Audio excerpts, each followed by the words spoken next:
Olympics 2024 has faced a gender row controversy now. Algerian boxer Imane Khelif's swift 46-second victory at Paris Olympics has ignited a heated debate over gender eligibility.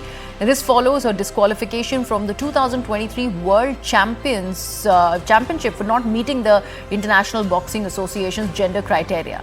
Now, in a press statement, the IOC and Paris Olympics organizers affirm that everyone has the right to practice sport without discrimination.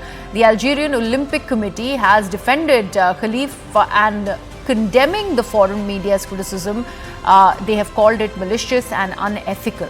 They've also asserted their unwavering support for her and dismissed the allegations as baseless propaganda. Now remember, after the match, Carini stated that I have never been hit so hard in my life. It is up to the IOC to judge now. Carini's remarks have garnered widespread support and raised questions about the integrity of the games. Now remember, this entire boxing bout is garnering a lot of criticism and also a lot of conversation about gender eligibility criteria when it comes to the boxing game and otherwise as part of the sport in general. We've had people like even Donald Trump weigh into the controversy, respond to what is happening.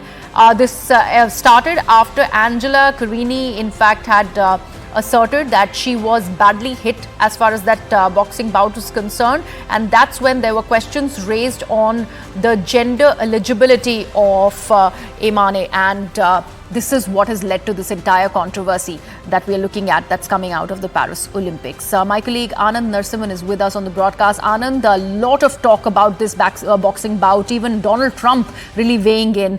What more can you tell us when it comes to this controversy associated with gender eligibility here? See, in this case, what is happening is that there is the International Boxing Association has made these, so the IOC has shifted the blame to the IBA, which currently stands banned. They have taken these decisions, so now there is a shifting of blame.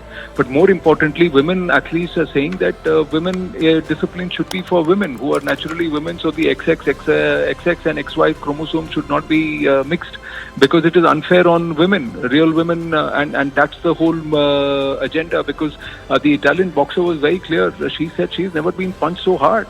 And it's, if she's going to have to fight a man, then she'd rather not fight at all, because it's not supposed to be a mixed discipline.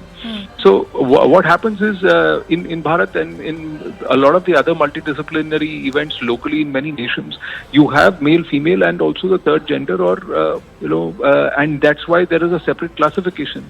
In this case, what happens is, and this has been a huge debate, and now it's caused a huge furore, because what about the rights of women? And what about games which are women? Because women who are genetically and biologically women, the XX chromosome, they have a different construct, and that's why the physicality is different. And clearly, when the genetics and the biological construct is different, it becomes an unequal sum game there and a competition. And this has been raised in athletics, it's now being raised in boxing, and boxing is a huge contact sport.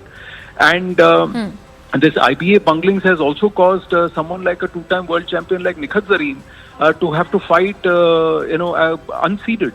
And that's because of this ongoing fracas between the IOC and the IBA. So there are a lot of bunglings which have happened at Paris 2024 across various disciplines, and especially in boxing, this has created a huge, and it's part of a big debate, because this whole aspect of ultra-liberalism, wokeism, and in that case, are the real genders being compromised? And why not create a separate discipline and a separate category which, for anybody can classify it as fluid, and whoever wants to, however they identify themselves, they can go ahead and participate in that third gender or the other gender category, and create at least there is a fair play and a fair on an even keel for women, biologically women, and biological men. So that is something which is now a huge debate that's sparked off. There are multiple points of view to this.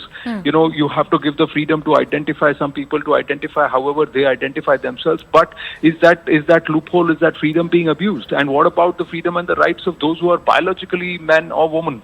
So that is where the debate is. And somewhere at multidiscipline sports, where it creates a certain level of inequality, it impinges upon the basic rights of real women, basic rights of real men. And that's why, sporting bodies across the world need to think about creating a separate classification. and create a separate stream itself for qualification, for participation, and give everybody a fair chance. I think that's where the argument is. The argument is about fairness. And fairness has to be both ways. You know, in trying to be fair to one, you cannot be unfair to the other.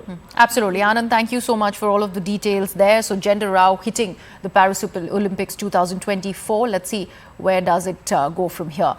We are getting some breaking news on the broadcast now.